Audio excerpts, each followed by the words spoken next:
What's up? So I just want to let you know that I recorded way too much. Alright, so I got to talking and I went through every single Pokemon that I had written up here until I got to Lapras, and then after Lapras I was like, well, let's talk about Empoleon, and then I looked up and I've been recording for over 26 minutes. So here's what I'm going to do. I'm going to show you the parts where I talk about Lucario, Typhlosion, probably those two. And then we'll talk about maybe Alolan Sandslash and Tentacruel, Lapras and Empoleon, maybe like a couple of these other ones. And you know, we'll talk about two per section because there's a lot to talk about. Now, everything that's written up here on the board, I do highly encourage you to go check out for yourself because there's a lot of interesting picks out there that aren't necessarily in the meta, but definitely deserve some attention. So anything you see written up on the board, I definitely would highly suggest you to look into it and see how well it can actually do for your team. Sound good? Let's get into the video. What is up, guys? So today we are back with another little detour from our Nightmare Cup to kind of talk a little bit about the regionals. So yesterday we talked about kind of like the top 23 meta picks. Today we're going to be basically going off of that information and talking a little bit about some of them that are... We're basically going to be going over some of the Pokemon that aren't in that top 23 that still do perform really well, even though they're not talked about quite as much. And in hopes, with talking about these Pokemon, I really want to try and kind of expand upon your mind just a little bit so that you can try to take some, whether it's for dust cost savings, whether it's for sheer availability, whatever the case may be, hoping to expand your pool of Pokemon to choose from to kind of give you better chances at building a competitive team. Now, just a quick disclaimer, of course, just like yesterday, all of the information that we are pulling today is from pvpoke.com. The only thing that I have personally touched is the spreadsheet that will be linked in the description. It does have kind of like a battle matrix thing. It's okay. I'm not going to hype it up too much because it's probably wrong. So yesterday we talked about our little wheel of meta here, and I left it up here for a good reason, is so that today, if we need to, we can kind of just keep referencing it. But I don't know if you guys can see this, but there's just a whole bunch of dry erase residue all over this board. So today we're actually going to be taking this and trying to explain this weird spider looking thing. So I have all these different Pokemon written up here, and I have these categories. I've kind of tried to rename what we went over yesterday. So we kind of have like these anti-resistors, and mainly a lot of those are fighting type Pokemon. There are some fire and some ground type Pokemon that fit into this category, but basically their entire job is to take out the resistors. And the resistors are the Pokemon that have just this insane amount of bulk and resistance to a lot of the meta. Yesterday, Medicham was our big anti-resistor, and the steel types were our resistors, basically. Steelix, Skarmory, Pokemon of the sort basically were our resistors. So our resistors end up doing pretty good up against our water. And water still, I don't feel really confident calling it just like the water corner, but basically it's this Azumarill type matchup. So, you know, the huge tanky water type that just basically can slap you around because it has the ability to. It's really, really powerful, and I tried to come up with some other water types that kind of fill the similar role as Azumarill, but I'm still pretty much on the fence as to Azumarill is really important. Anyways, so then we have the anti-neutral here. So the anti-neutral basically just goes after the neutral. Now yesterday we called these the rock types and the neutral. I did keep the neutral thing there, but I talked about how I didn't really care for the rock type name. Calling them the anti-neutral and the neutral seems to fit a little bit better. These anti-neutrals are basically just going after the Pokemon that can do a lot of neutral damage to the ghost types. The ghost types here are basically to actually fight the anti-resistors. So these anti-resistors usually have a lot of fighting type moves, And of the sort, when we kind of get like deeper and deeper into this, once they start developing fire type moves and ground type moves, then it becomes a little bit more awkward to call this the ghost type corner. But just for sake of consistency, as of yesterday, we're just gonna call it the ghost corner. So basically you have this weird 6-way, like crazy double trifecta.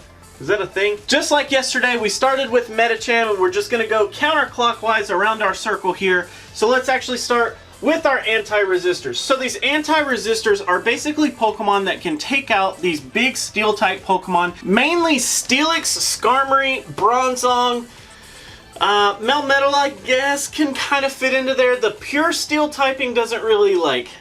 it has tons of resistances, but it has pretty blatant weaknesses. So these Pokemon generally get a really big boost off of going up against these resistors, which means fighting types do really good here, and our fire types actually do really good here. So if you're going into my spreadsheet, and if you want to, you can actually follow along here. I'm actually gonna sort by column B, V, B as in boy, V as in Victor, and I'm just gonna sort from A to Z, so ascending, which gives us our best possible case scenario for the minimal amount of losses. So you should see Medicham up top, Gastrodon up top, Bastiodon is third, Probopass, and then it just kind of goes on from there. So we're actually going to scroll down until we find Lucario, which should be actually on row 16. And you can see that Lucario actually has an average of 8.3 losses out of the top 23 Pokemon, which is pretty big. That means he's just over a third. He actually loses to just over a third of these Pokemon, which isn't too shabby. He has really, really good matchups up against a lot of things. Umbreon, which isn't that surprising, but Steelix definitely falls into this. Skuntank actually has some issues, 2 out of 3 of the shield situations. Skarmory has issues, 2 out of the 3 shield situations. Sableye, not so much of an issue. Quagsire, 2 out of the 3 situations. Alolan Muck actually has some problems. Melmetal definitely has some problems. Alolan Marowak does actually have some problems. Medicham, of course, Medicham is going to win all 3 scenarios. Alolan Marowak, 2 out of 3 times it's probably going to beat us there. Magneton, no big problem. Lantern, only 1 out of the 3 situations is a bad time for us. Haunter actually beats us 2/3 of the time. Frostlass actually beats us only 1/3. Fortress, not a big deal. Bastiodon, not a big deal. I'm just going to skip some of these last ones here as they you can kind of get the picture that Lucario, while he's not Medicham by any means, he's still a big threat. It's just that Medicham has just a tiny bit better of a time, especially having a little bit more coverage with its Ice Punch, rather than Lucario only having, what, Flash Cannon and Close Combat as its other moves, and feels like something else. It was really surprising that Lucario wasn't talked about too much whenever it comes to the top 23,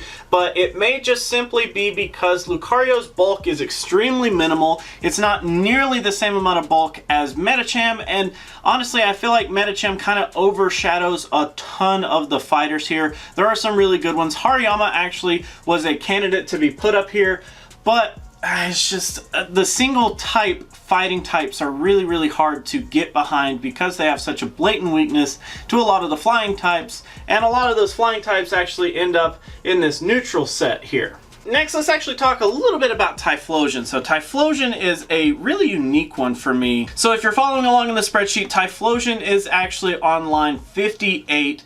Starting from the front side of the spreadsheet, I've been starting from the back side, I'm sorry about that. So Altaria actually ends up being a big problem for Typhlosion. Typhlosion having a lot of resisted damage with Blast Burn. Even Solar Beam would be decent to have, but Altaria is going to resist a lot of that. So basically I think Shadow Claw would be the only thing that really goes well for us. Azumarill, of course, is going to be a big issue. But interestingly enough, if both shields are completely depleted in the 0 versus 0, Typhlosion can actually win the Azumarill matchup. Whew, using that Shadow Claw to quickly get to that Solar Beam must put a huge bit of damage on that Azumarill, but once you factor in shields, Azumarill's tankiness just really starts to withstand a lot of those fast attacks, and the shields withstanding those charge attacks really just end up hurting. We have pretty good matchups up against Bronzong, except for the 2v2 shield situation. Charizard, we can actually end up beating Charizard there. Fortress, we have no problem with. Frostlass actually can give us a little bit of issues. In the 0 vs 0 and the 1 vs 1, we end up tying with Frostlass both times, but in that 2v2, it actually does go for our favor as Typhlosion. Haunter, no big deal considering we can have Shadow Claw. Lantern, tying in the 1v1 but losing in both other scenarios. Not too bad there. Really surprising considering that Lantern, now in my spreadsheet I did use Charge Beam Lantern instead of Water Gun Lantern, so it would probably go another way if you're using Water Gun. Magneton actually does end up beating us in 2 out of the 3, so kind of a bummer there. Alolan Marowak actually beats us 2 out of 3. Medicham beats us 2 out of 3.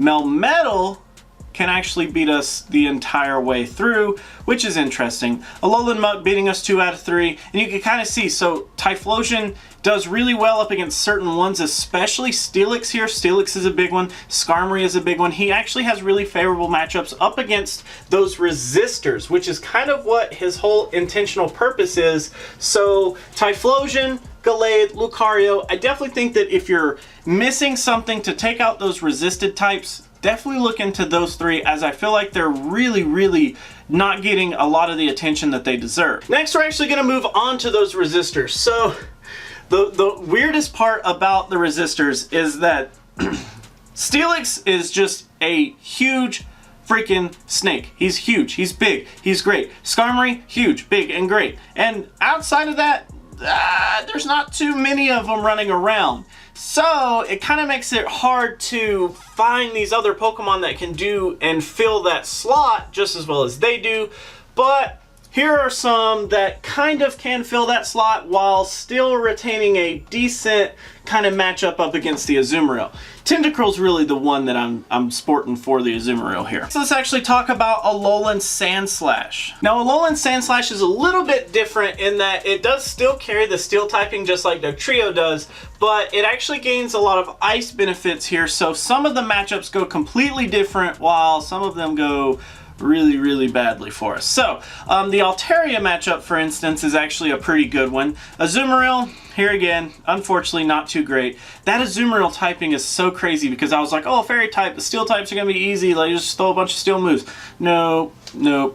That water typing just really bums us out whenever we get into the steel resistance, because steel then becomes neutral, unfortunately. So Azumarill, not too good. You shouldn't really like prioritize that. Bastiodon as well, not a good matchup. Bronzong, we can win in the 2v2, but other 2 scenarios are pretty bad. Charizard here is pretty bad. Fortress is actually pretty bad. Frostlass though, Frostlass we do start to take some cake away. Haunter beats us 2 out of 3. Lantern beats us 3 out of 3. Magneton only beats us 1 out of 3. So unless you're opening up against Magneton, Alolan Sandslash would make a little bit of sense here. Alolan Marowak, don't try it. Medicham, definitely don't try it. Melmetal can tie in the 1v1, but doesn't really do too hot otherwise.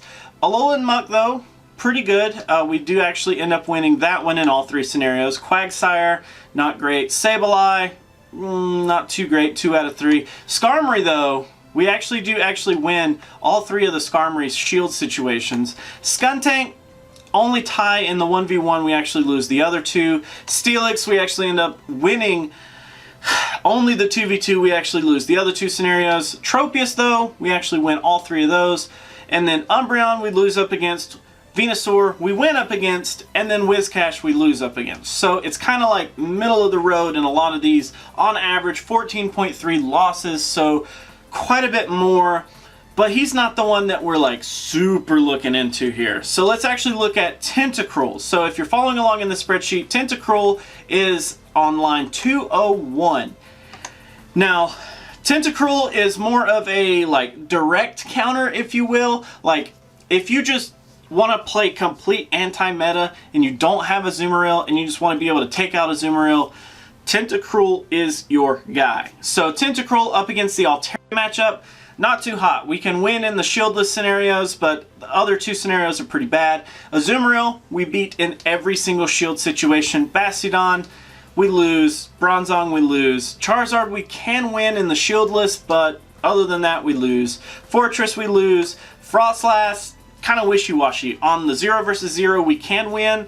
The 1 versus 1, it's usually a tie, and then the 2v2, it's a pretty big loss. Haunter is a loss, Lantern's a loss, and you can kind of see where this is going. So, other than the Azumarill matchup, there's not too many that are just like, oh my god, you gotta use Tentacruel, because out of those top 23, he still does pretty bad. On average, he loses to 18 out of the 23, so that's a really high number. And whenever you're opening with Tentacruel, you actually end up losing 22 of those matchups. So pretty rough, considering the only one that we would actually end up winning up against is Azumarill in the opening situation, and it only gets better as we lose shields. Tentacruel, here again, not the most ideal pick, but he does hardcore counter that Azumarill, which is kind of what the Resistor would be great at. Plus, Tentacruel having access to some water moves would be decent up against the Typhlosion. Doesn't really hit like the anti-resistors too much. They don't really have a big problem with poison moves, nor do they have big problems with ice moves, so Tentacruel's kind of in that weird spot. Next, let's move on to our water section here. So, one of the biggest ones that I was really surprised that wasn't on this top 23 was Lapras, because Lapras actually has a really good set of tools here. So if you're following along in the spreadsheet, on line 10, we actually will find Lapras there, and Lapras's matchups are really crazy. So the Altaria matchup, all ours. Every single shield situation can be ours. Azumarill, quite the opposite. We would lose every single one of those.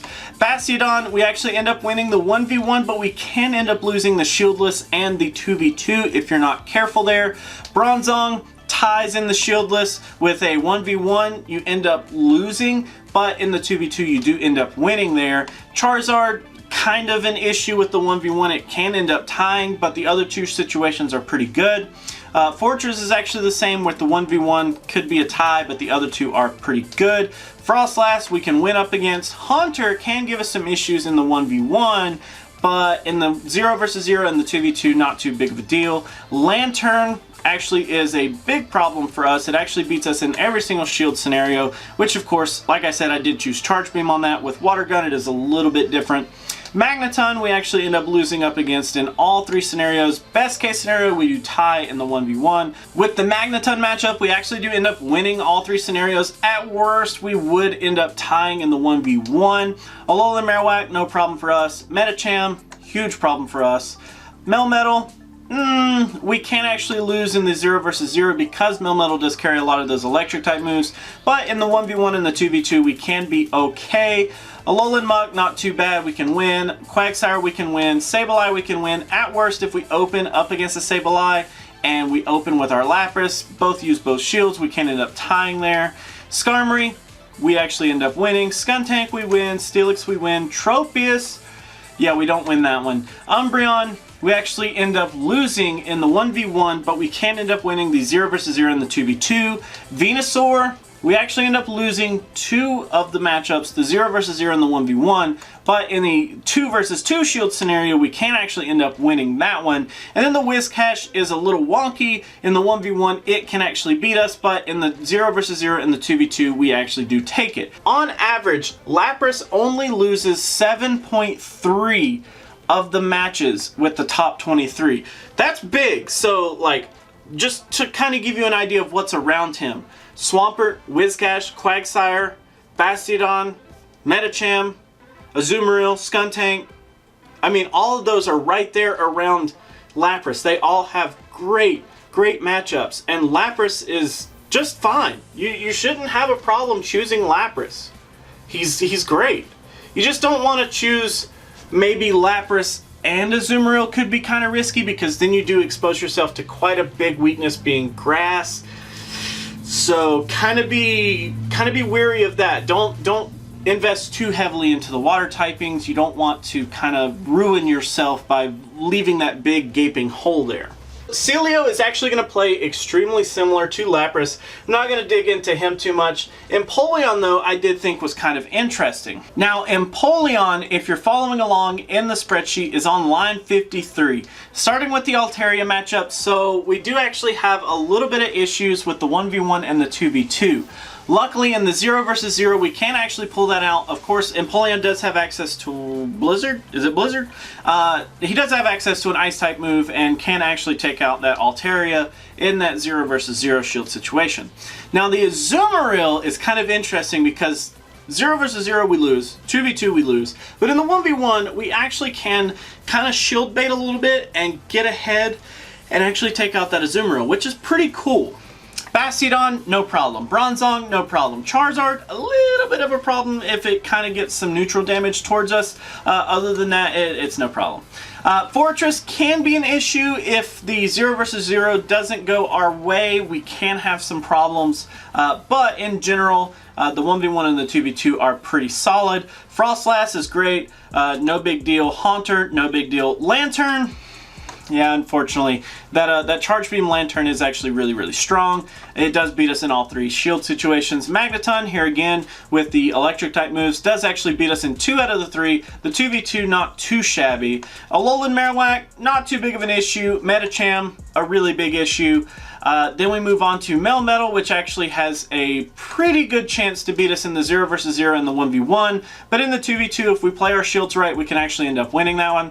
Alolan Muck, no problem. Quagsire, same thing as Melmetal. The 0 versus 0 and the 1v1 is a big problem, but the 2v2 we can actually win if we play our shields correctly. Sableye also falls into that exact same category. Skarmory, no big deal. Skuntank, no big deal. Steelix can be a little weird. So in the 0 versus 0, we do actually end up losing that one, but in the 1v1 and the 2v2, we can actually end up winning.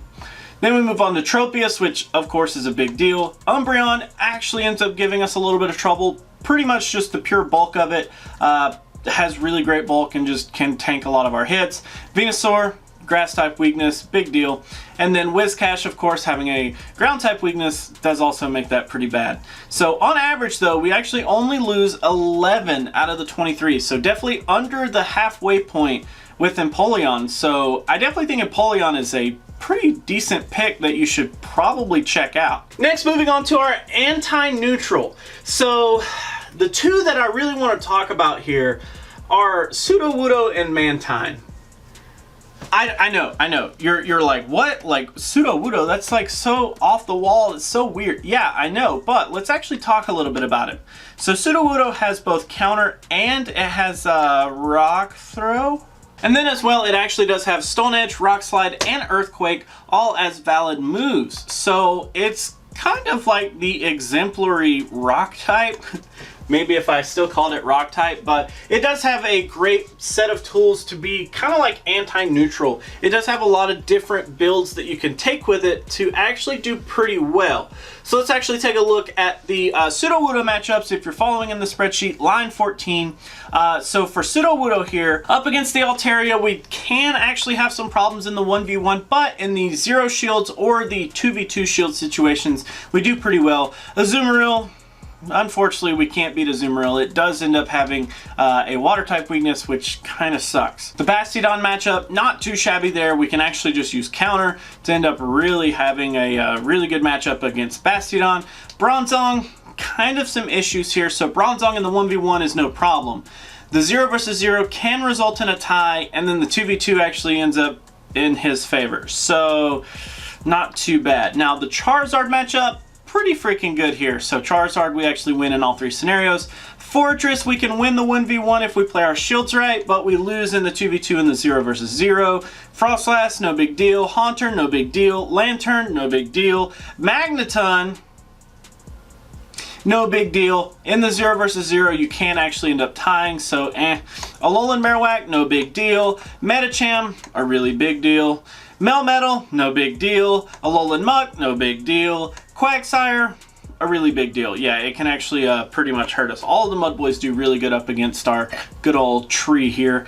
Sableye, not too bad. In the 1v1, it does actually end up beating us if it plays its shields correctly. So, but in the 0 versus 0 and the 2v2, we actually take it. The Skarmory matchup, in the 0 versus 0, it can actually beat us, but in the 1v1 or the 2v2, we can actually end up taking it, pending that we use our shields correctly. Skuntank, no big deal. Steelix, no big deal. Tropius, yeah, it's a big deal. Worst case scenario, we lose the 1v1 and the 2v2, but we could end up tying in the 0 versus 0, but you know how that goes.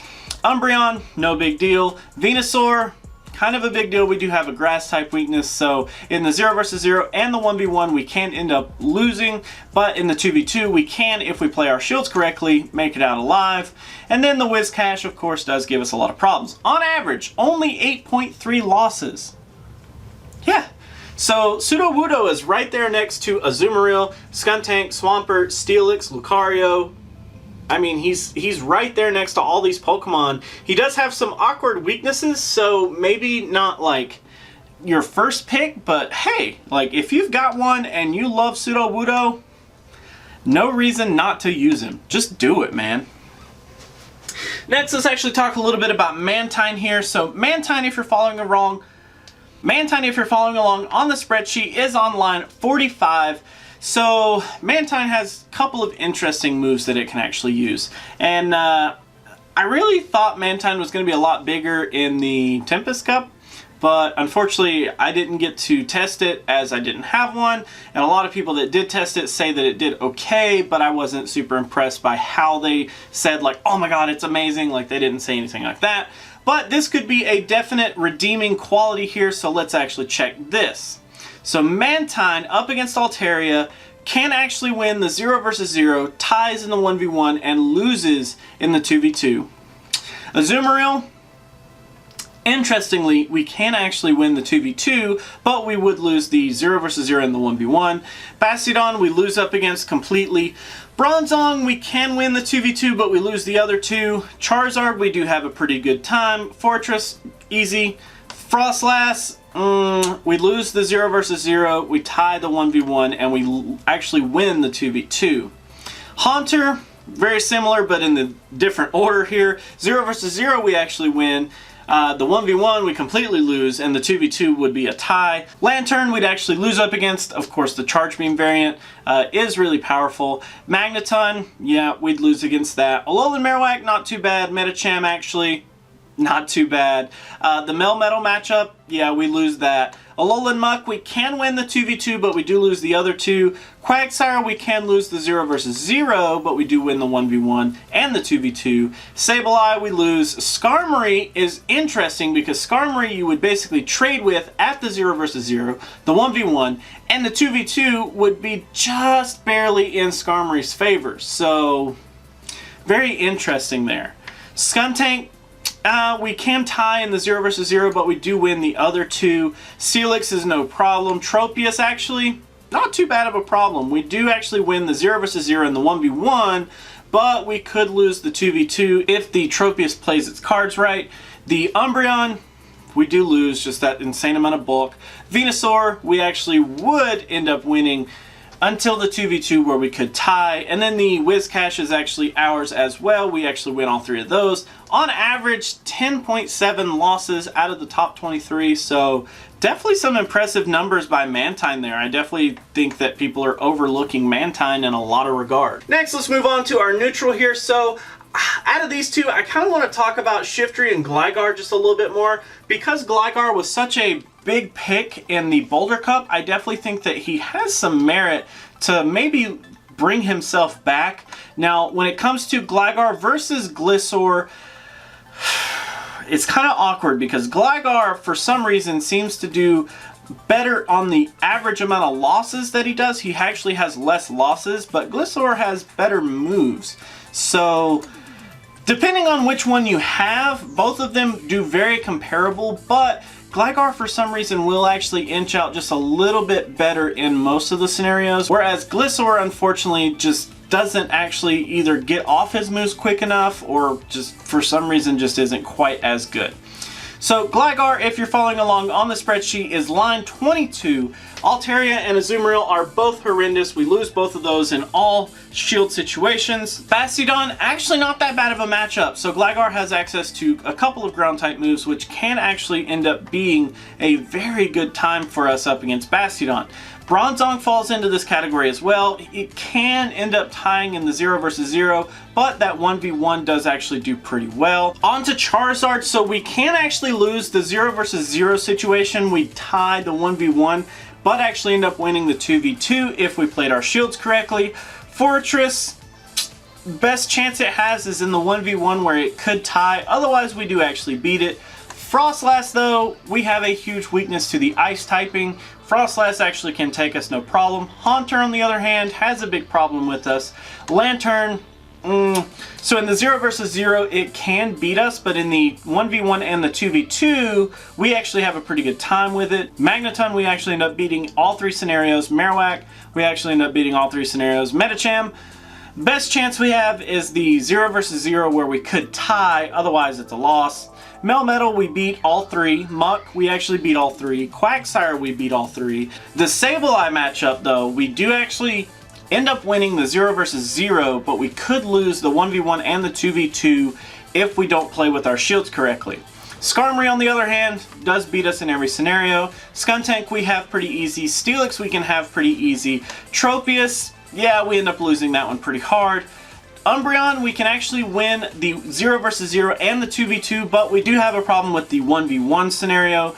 Venusaur, 0 versus 0 and the 1v1, not too hard on us, but the 2v2 shield situation, it definitely can withstand a lot of our damage. And the Whiscash will actually give us quite a bit of problems, being that it can get to that Blizzard pretty freaking quickly.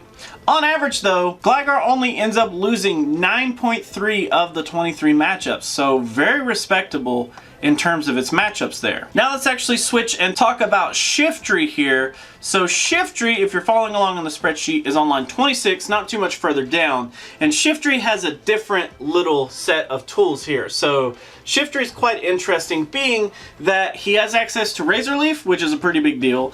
And he has access to Leaf Tornado, which is a pretty big deal. And he has some dark type moves, which can end up doing pretty decent up against a couple of other things in the meta. So up against the Altaria, unfortunately, we're going to lose that one. Not too big of a surprise there.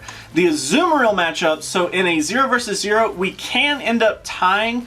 But in the 1v1 and the 2v2, our Razor Leaf is just super, super good. So Azumarill having access to Ice Beam will end up hurting us quite a bit because we do carry that grass typing. So as long as we can at least shield the Ice Beam, it's no big deal for us. Moving on to the Bastiodon. So the Bastiodon matchup is a little awkward here. So 0 versus 0, it actually ends up beating us.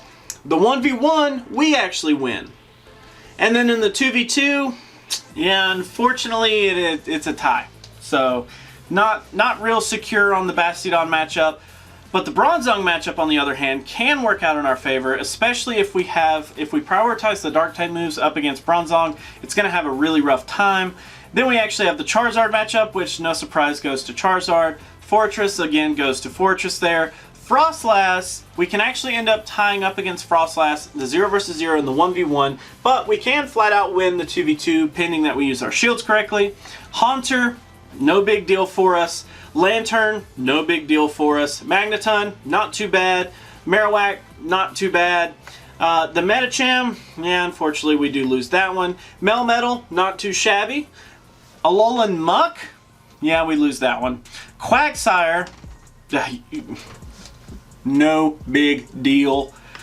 Sableye, we can actually still end up winning. Skarmory, though, we do have quite a bit of problems with Skarmory, and actually Skuntank gives us quite a bit of problems in all of our shield scenarios. Steelix, not too shabby here. So in the 0 versus 0, we can end up winning. The 1v1 can result in a tie, and then the 2v2, we can actually end up winning as well, so not too bad. The Tropius matchup, not real solid. This one's kind of similar to Bastiodon. So we'd win the 0 versus 0, we'd tie the 1v1, and we'd lose the 2v2. So not real sold on that. Umbreon, we can actually end up winning. Venusaur, unfortunately we lose that one. And the Whiscash, of course, is no problem. So on average, Shiftry actually only loses to 9.3 of the 23 top meta picks. So quite impressive there. So lastly, we're going to look at our ghost types.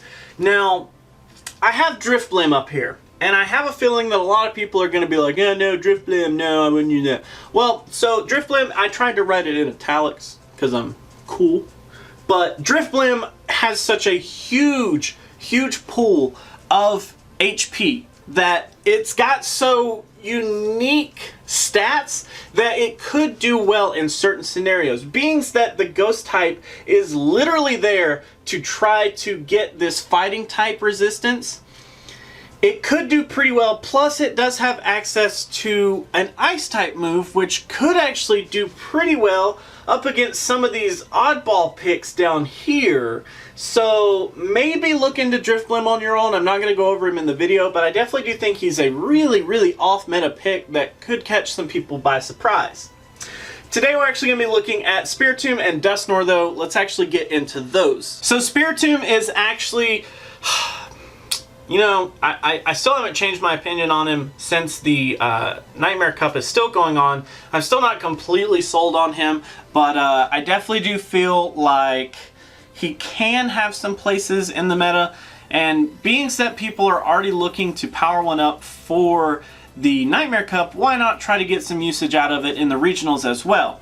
So let's actually go over a couple of matchups that we have here. So Altaria, Azumarill, Bastiodon, no. And you're going to kind of quickly see that the ghost types really don't have too much of a place unless it's up against something that it can resist or something that it can surprisingly hit for super effective damage. Like Bronzong. So Bronzong with our Spiritomb, we actually only have dark type fast attacks, so Bronzong has a pretty terrible time up against a Spiritomb. Charizard, nah, the closest that we can come is in a 1 versus 1. We could tie. Fortress, not too shabby. We do end up winning 2 out of the 3. We would lose in the shieldless situation, but in the 1v1 and the 2v2, we are looking pretty good. Frostlass, not too bad. I mean, we can actually hit for some super effective damage whenever it comes to our charge moves. We do win the 0 versus 0 in the 1v1. The 2v2, we would end up tying up against. Haunter, we can pretty much secure that one. Lantern, it beats us 0 versus 0 and 1v1, but we could win in the 2v2, pending that we use our shields correctly. Magneton, we'd win the 1v1 and the 0 versus 0, losing the 2v2. Alolan Marowak, we'd actually end up winning the 0 versus 0 in the 1v1. We would probably tie in the 2v2 unless we did get some interesting shield bait. Medicham, the big one that we're kind of like going after here, we do win the 0 versus 0 in the 1v1. We actually would tie, though, with the 2v2. Kind of interesting. Melmetal, we actually end up winning all of that. Every bit of it. Cool. Alolan Muck, nah, we lose all 3 of those. Quagsire, not looking too great. Best chances we would tie in the 1v1 and the 2v2, but we'd lose the shieldless. Sableye, we'd actually lose the 1v1 and the 2v2, but we could win the shieldless there. Not looking too great. Skarmory, we'd win the 2v2, but that's it. Skuntank, we'd win the 0 versus 0. Then we'd end up losing the Steelix, Tropius, and Umbreon matchups. Venusaur, we could win the 0 versus 0. It's going to be extremely close. Too close for my comfort. And in the Whiscash, we could at best tie in the 1v1. Not looking too great. So on average, 12.7 of those are losses for us. I'm not too sold on the ghost types. I'm really not. Like, I don't like having the idea of, like, let's just run a ghost type so that we can hard counter Medicham. I mean, I understand the concept. I've always hated it. And anybody who's watched long enough knows that I hate one-trick ponies. So now let's actually look at Dusknoir. So Dusknoir has a little bit of a more interesting moveset, if you will. So if you're following along on the spreadsheet, Dusknoir is on line 237. So as you can see already, he's extremely low on the list. So Altaria, Azumarill, Bastiodon, all end up having their way with us. Bronzong does end up, it can actually end up winning in the 0 versus 0, but it could lose the 1v1 and the 2v2, so not too shabby. Charizard, at best, we're going to tie in the 2v2. We lose the other 2 situations. Fortress, though, we actually can end up winning all 3 of those. Frostlass, unfortunately, does actually end up beating us. Best case scenario, we would tie in the 2v2. Haunter does beat us. Lantern beats us. Magneton, we could actually win the 1v1, but we'd lose the other 2. Alolan Marowak, we could win the 2v2, but we'd lose the other 2. Medicham, though, what we're kind of here for, we can actually beat him in all 3 scenarios. So not too shabby. Melmetal, Alolan Muck, Quagsire, Sableye, Skarmory, Skuntank, Steelix, Tropius, Umbreon, Venusaur, and Whiscash. every single shield situation, they'd all beat us. So on average, we only actually end up losing to 19.7. But I guess the important one is that, you know, Medicham matchups. So that's kind of what the Ghost is there for. And I think that, you know, Dusknoir has some interesting traits outside of Haunter, like if you just don't have a Haunter. So, yeah.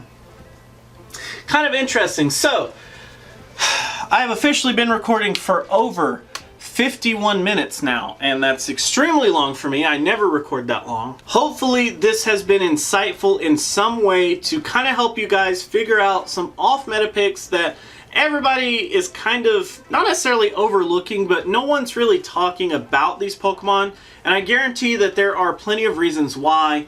But I feel like the biggest reason is that Regionals is such a vast selection of Pokemon. There are tons of typings to choose from, and that in turn means there are tons of Pokemon to choose from inside of that.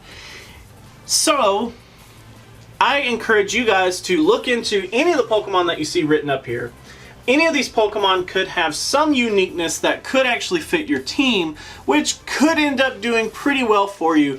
But I think the best thing, it would be to take something that we talked about yesterday in this kind of like crazy wheel of regionals and possibly even meshing all of this together. Somehow having Medicham, Azumarill, Steelix with Typhlosion, Dusknoir, and Shiftry. I don't know, I'm just spitballing, but I mean, if there's a way to incorporate a really high meta team with an anti-meta team, I definitely think that that would be my way of going. That's what I would love to do personally.